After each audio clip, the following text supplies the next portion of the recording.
Little Tailor? No. Which one do you want me to read? Jack and the Beanstalk? Or Gulliver's Travels to Lilliput? Or The Boy Who Cried Wolf? This one. This one? Okay. Wow. Oh, wow. Okay. Here we go. The Boy Who Cried Wolf. And it says like this. Once upon a time, a young shepherd boy lived in a quiet village. The Many- baby. Yeah, that's a baby sheep. Many of the villagers owned sheep, and it was the boy's job to take care of them. The sheep were very important. They provided meat and wool for their owners. The villagers trusted the boy to take good care of the flock. Every day was the same. The boy ate his breakfast, kissed his mother and father goodbye, and walked the sheep to a pasture full of green grass. He made sure that the sheep got plenty of exercise and fresh food and kept them safe. In the pasture, the sheep grazed while the boy watched them. He also kept a lookout for wolves because they love to eat sheep. If he did see a wolf, the boy was supposed to yell the villagers, who would come chase it away. But the boy never saw a single one.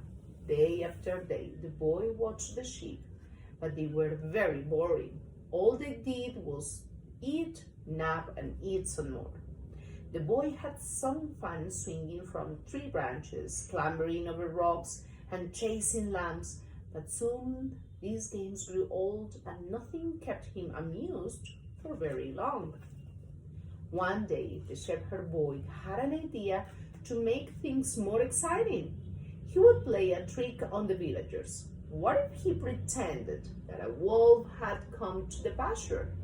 That was sure to be much more exciting than just watching the sheep all day. He climbed the tree and yelled, "Wolf, wolf, everyone come quick!" In the village, everyone heard the boy's cries. The farmer dropped their tools, the baker dropped her bread, the grocer dropped his groceries, and they all ran to the meadow as fast as they could. They had to chase away the wolf before he snatched any sheep. When they arrived, there was no wolf to be seen, and the sheep were calmly munching grass. Nom, nom, nom, nom, nom. The villagers were very confused. What was going on? They all turned to the shepherd boy, who was laughing under the tree. "You looked so funny running up here," the boy said. "What a great joke!" None of the villagers laughed. That's silly. That's silly. They didn't think that it was so funny to drop what they were doing and run all the way to the pasture for nothing. "We have to go back to work now," said the baker with a sigh. "We don't have time for pranks." That night, the boy's parents explained that That's the villagers... yucky. Yes, yucky. Yuck. Yuck. The parents explained that the villagers couldn't just stop what they were doing because of some trick. The farmers' fields had been trampled and had to be replowed. The baker's cakes had burned and had to be remade. And the grocer's vegetables were ruined when they dropped them on the floor. The villagers spent a few days grumbling about what the boy did. But before long, everything was back to normal. Yucky, man. Yucky. The villagers worked. Yucky. The sheep were safe in the pasture, and the boy didn't play any more tricks. Before long, the boy grew bored again and decided to play the same prank. That morning, he ate his breakfast, kissed his parents goodbye, and walked the sheep to the pasture.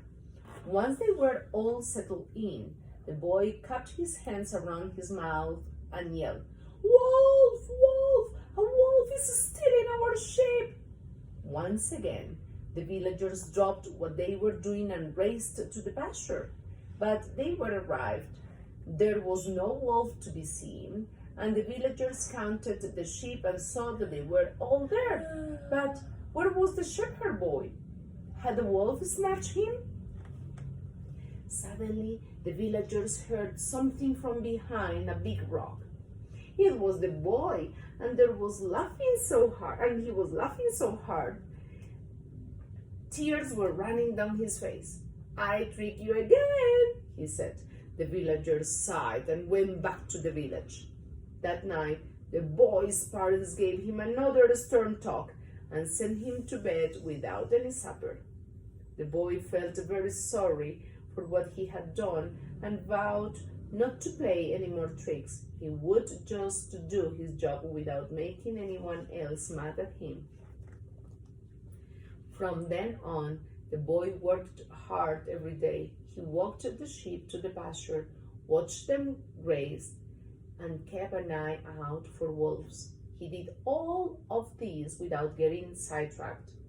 One day, the boy noticed that the sheep were acting strangely. The rams walked nervously around the pasture and bleated out loudly, while the ewes and lambs huddled together. Just then, the shepherd boy saw something out of the corner of his eye. He turned quickly, but only saw a dark blur dash behind a rock. "What was that?" the shepherd boy wondered. "It looked awful large." Just then the creature darted out from behind the rock. It was a wolf, and he was running straight at the sheep. Before the boy could even blink, the wolf snatched a lamb and gobbled it up. Then he quickly ran back into the flock and grabbed another one. The boy was horrified. "Wolf!" yelled the boy. "Wolf, everyone, come quick, there's a wolf, help!" In the village, boys' cries echoed through the streets. "What's going on?" someone asked. "It's just the shepherd boy playing another trick," said the baker. "Just ignore him. He'll stop yelling soon enough." Nobody believed that there was really a wolf this time, so nobody heeded the boys' cries. The farmers continued working in the field. The baker kept mixing her dough, and the grocer stayed in his store. Meanwhile, the wolf had snatched every single sheep from the pasture. The boy had yelled and waved his arms, trying to scare away the wolf, but the creature took no notice of him. Finally, the wolf walked off, his belly swollen and full of all the sheep he'd eaten. The shepherd boy stared in shock at the empty field. He couldn't believe how quickly the wolf had gobbled up in the flock. If only the villagers had come to chase away the wolf. Finally, the boy walked sadly back to town. He felt terrible that the sheep were gone, and even more so because it was all his fault. He never should have tricked the villagers. And so the shepherd boy learned his lesson. No one believes a liar, even if he is telling the truth. The end.